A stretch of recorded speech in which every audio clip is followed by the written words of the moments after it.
नमस्कार मित्रांनो, स्वागत आहे तुमचं पुन्हा एका नवीन अशा रोमॅन्टिक लव्ह स्टोरीमध्ये.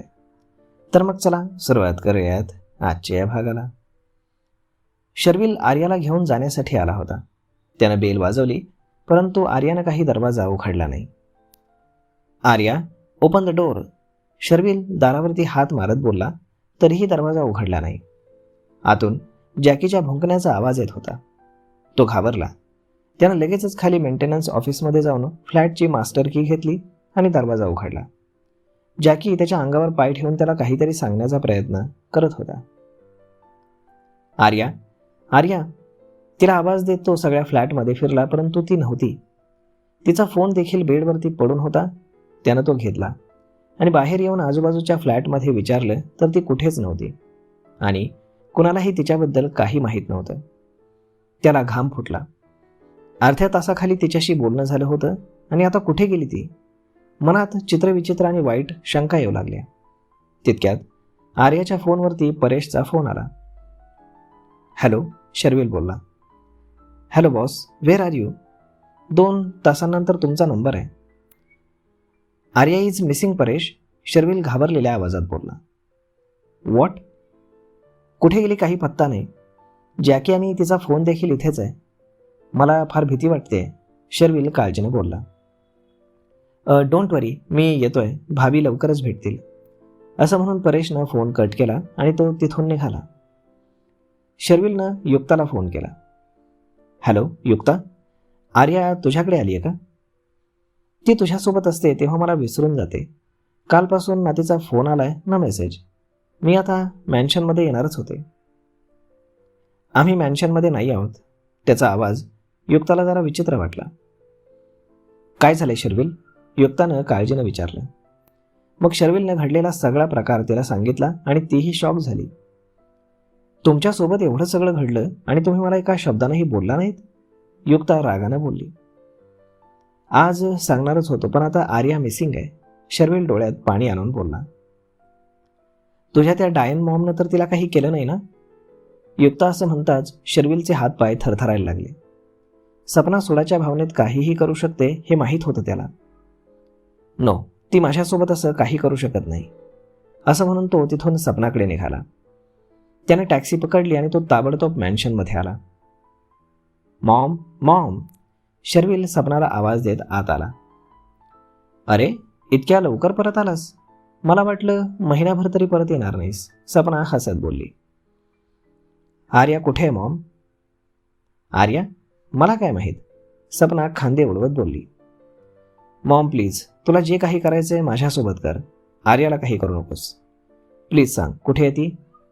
त्याचे डोळे पाण्याने भरलेले होते. आर्या माझ्याकडे नाहीये. तू उगाच माझा आणि तुझा टाइम वेस्ट करतोयस, सपना केसांना झटका मारत बोलली. खोटं बोलतीयस तू. तू आधीही तिला नुकसान पोहोचवण्याचा प्रयत्न केलायस. मला माहीत आहे तिच्यावर ॲसिडचा अटॅक तूच घडवून आणला होतास. प्लीज मॉम, मी तुझं सगळं म्हणणे मान्य केलं ना. आता तुला दिलंय ना सगळं. मला फक्त आर्या हवी आहे. मी मुलगा आहे तुझा. तू माझ्यासोबत इतकी निर्दयी कशी असू शकतेस? शर्विल भाऊक होत बोलला. शर्विल, आर्या माझ्याकडे नाही.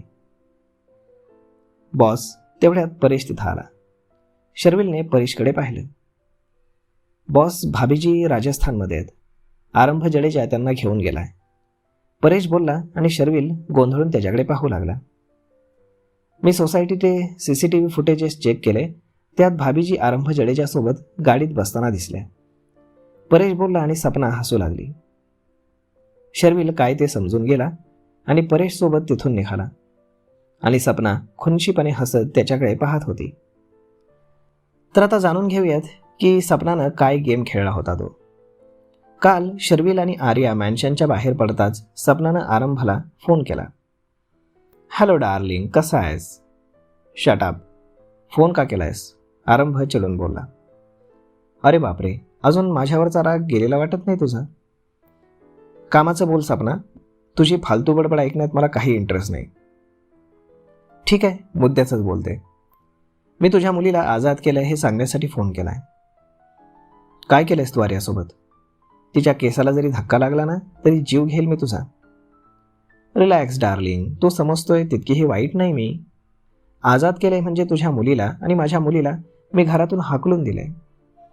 ते काय आहे ना, माझा शर्विल तुझ्या मुलीच्या प्रेमात पडलाय. सगळं विसरून एक नवीन सुरुवात करूया असं म्हणतोय आणि मला ते मान्य नाही.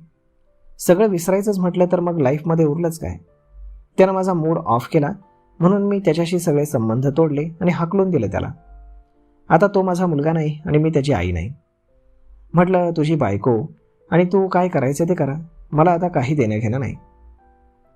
रात्री दोघेही बराच वेळ कुठल्या तरी पार्कमध्ये बसले होते म्हणे. मग तो परेश आहे ना, त्याला त्यांची दया आली आणि मग त्यांना घेऊन घरी गेला. त्यांना खायला घातलं, राहायला जागा दिली. पण असं किती दिवस शर्विल आर्याला घेऊन रोकांच्या घरी राहणार.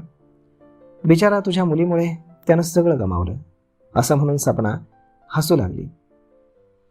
किती नीच आहेस तू सपना, स्वतःच्या मुलीचीही तुला अजिबात पर्वा नाही. आरंभ हैराण होत बोलला.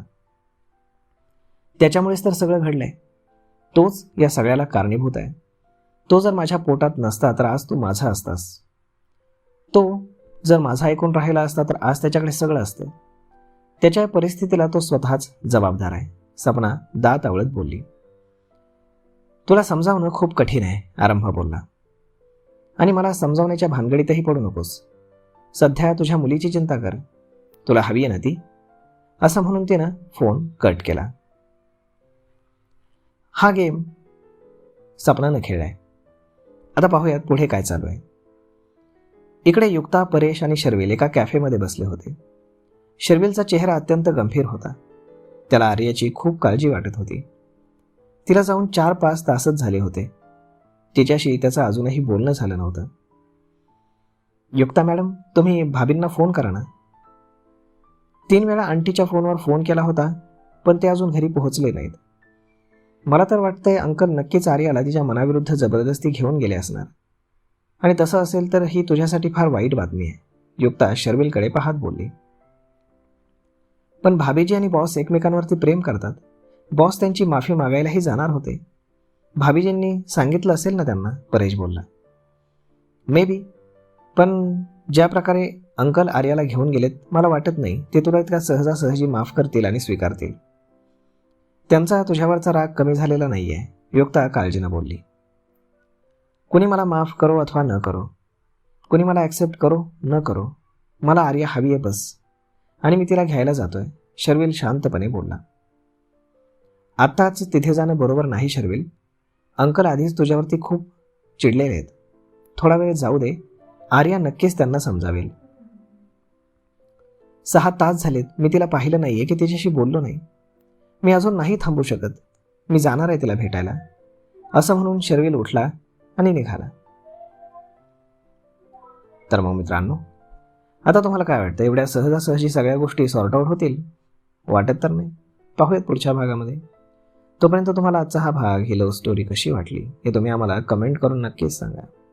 आणि जर आवडली असेल तर आपल्या जवळच्या मित्रमंडळींसोबत देखील हा व्हिडिओ तुम्ही शेअर करायला विसरू नका. धन्यवाद.